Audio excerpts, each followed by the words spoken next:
മന്നത്തിൽ പരിശോധന നടത്തിയിരിക്കുകയാണ് വനംവകുപ്പും മുംബൈ കോർപ്പറേഷനും. അതെ, നടൻ ഷാരൂഖ് ഖാന്റെ വസതിയായ മന്നത്തിൽ പരിശോധന. തീരത്തോട് ചേർന്ന് സ്ഥിതി ചെയ്യുന്ന വസതിയായതിനാൽ തന്നെ തീരസംരക്ഷണ ചട്ടം ലംഘിച്ചെന്ന പരാതിയിലാണ് ഇപ്പോൾ പരിശോധന നടന്നിരിക്കുന്നത്. ആവശ്യമായ എല്ലാ രേഖകളും വിവരങ്ങളും നൽകുമെന്നും അന്വേഷണവുമായി സഹകരിക്കുമെന്നും ഷാരൂഖ് ഖാന്റെ ഓഫീസ് ഇതുമായി ബന്ധപ്പെട്ട് നിലവിൽ അറിയിച്ചിട്ടുണ്ട്. സാമൂഹിക പ്രവർത്തകന്റെ പരാതിയിലാണ് ഇപ്പോൾ നടപടിയുണ്ടായിരിക്കുന്നത്. ഷാരൂഖ് ഖാന്റെ മന്നത്ത് ബംഗ്ലാവിൽ അറ്റകുറ്റപ്പണികൾ ഇപ്പോൾ നിലവിൽ ആരംഭിച്ചിരിക്കുകയാണ്. ഏതാനും മാസങ്ങൾക്ക് മുൻപാണ് പ്രവർത്തനങ്ങൾ ആരംഭിച്ചത്. മെയ് മാസത്തിലാണ് മന്നത്ത് ബംഗ്ലാവിന്റെ നവീകരണം ആരംഭിച്ചത്. മന്നത്ത് വീട് കടലിനോട് ചേർന്നാണ് നിലനിൽക്കുന്നത്. ഘടനയിൽ എന്തെങ്കിലും മാറ്റങ്ങൾ വരുത്തുന്നതിന് മഹാരാഷ്ട്ര തീരദേശ മേഖലാ മാനേജ്മെന്റ് അതോറിറ്റിയുടെ പ്രത്യേക അനുമതികളും ഇതുമായി ബന്ധപ്പെട്ട് ആവശ്യമാണ്.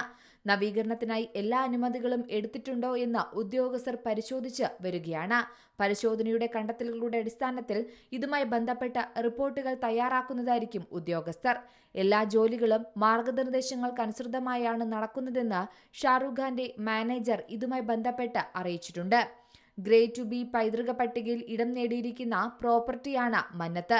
ആയതിനാൽ തന്നെ നവീകരണ പ്രവർത്തനങ്ങൾ നടത്തുന്നതിന് പ്രത്യേക അനുമതിയും ആവശ്യമാണ്.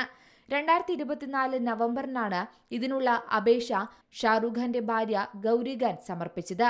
Maharashtra coastal zone management authority അനുമതി നൽകുകയും ചെയ്തിരുന്നു.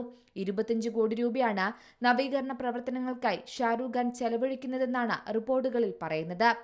മന്നത്ത് ബംഗ്ലാവിൽ അധികമായി 2 നിലകൾ ഉൾപ്പെടുത്തി ബംഗ്ലാവിന്റെ വലുപ്പം 616.02 ചതുരശ്ര മീറ്റർ കൂടി വർദ്ധിപ്പിക്കുന്നതിനു വേണ്ടിയാണ് ഇപ്പോഴുള്ള നവീകരണ പ്രവർത്തനങ്ങൾ. എന്തായാലും നിലവിലെ പരിശോധനയുമായി ബന്ധപ്പെട്ട് നടൻ ഷാരൂഖ് ഖാൻ പ്രതികരിച്ചിട്ടില്ല. National desk, Zee Malayalam news. ഏറ്റവും പുതിയ വാർത്തകളും വിശേഷങ്ങളും വിരൽ തുമ്പിലറിയാൻ സി മലയാളം ന്യൂസ് എല്ലാ ഡിജിറ്റൽ പ്ലാറ്റ്ഫോമുകളിലും ലഭ്യം.